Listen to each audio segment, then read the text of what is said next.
Teabaggers, birthers, deathers, those on the outer fringe are on the rise. It should come as no surprise then that almost a decade after they all but faded from view, anti-government militias are also on the rise, armed with weapons, residing in training camps. Hate groups in this country are multiplying, and as one law enforcement official puts it now, all it's lacking is a spark. A new report out from the Southern Poverty Law Center shows that right-wing militias, ideologically driven tax defiers, and so-called sovereign citizens are materializing in significant numbers. One federal agent noting, you see people buying into what they're saying. It's primed to grow. What's priming the movement's growth? An ailing economy, of course, but one key difference between militia groups in the 90s and what's fueling actions now, the face of the federal government. The enemy that almost all parts of the extreme right see as the primary threat to freedom is now black.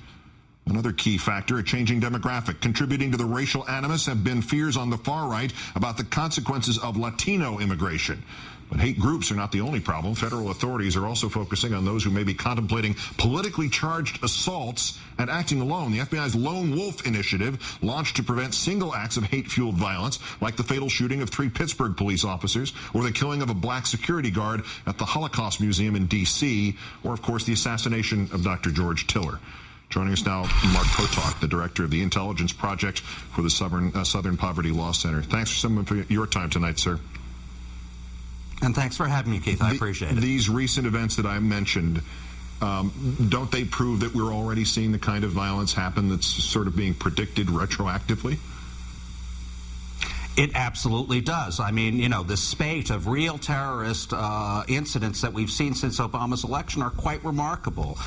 You know, and of course, this was the very kind of activity that was talked about in the infamous Department of Homeland Security report that was so pilloried by Republicans and others on the right. You know, as it turns out, of course, the report was really prescient. It was completely accurate.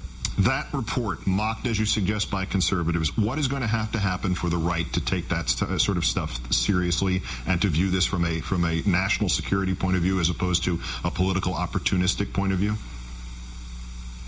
It is hard to say, because I think that the reaction to every one of these reports, a number of law enforcement reports and now our own, has been that somehow this is an attempt to defame conservatives or people opposed to abortion or veterans. And of course, none of those things are true. You know, the reality is that, you know, we're seeing it in the town hall meetings, we're seeing it in some of the other reactions to Obama, the deathers and so on, as you've suggested.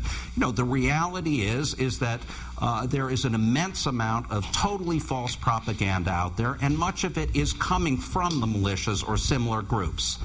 You know, what's just astounding is that sort of responsible Republicans and other politicians and commentators seem to be incapable of rejecting this. You know, so there, I think, really is a line between the people you see, or some of the people you see at town hall meetings, amongst the deathers and so on, and the ideology that we're seeing being reborn with the militias. As this story in St. Louis, I guess it was, begins to unravel about Kenneth Gladney, the conservative supposed town hall protester who claims he was beaten up, and now there is videotape that shows him walking when he said he couldn't walk any further. Does that actually fit into the subjects of your concern, or is that a separate issue? Is the false almost martyring of these of people involved in this, is that part of this equation? Well, in a sense it is, in the sense that, you know, there is just an immense amount of false propaganda out there. There are people saying things that they know are not true. You know, there's outright lying being done by commentators and politicians and in people in positions of real authority. So, you know, I think the battle has come down, I think, as you well know, to a kind of calling out of these people. They've got to be shown for what they are, which is people who are unwilling to deal with reality. You know, so when somebody gets on television and says, you know, or suggests that FEMA is running a secret series of concentration camps around the country, you know, that person has to be isolated and called out in the very same way that the birthers have been over the last couple of weeks. I think that really is the nexus. You know, who's to say whether that person was explicitly associated with the militia or not? I certainly don't know that, and I'm not suggesting it, but it's those kinds of ideas that make the militias thrive. Mark Potok of the Southern Poverty Law Center, as always, deeply appreciated. Thank you for your time, sir. And thank you.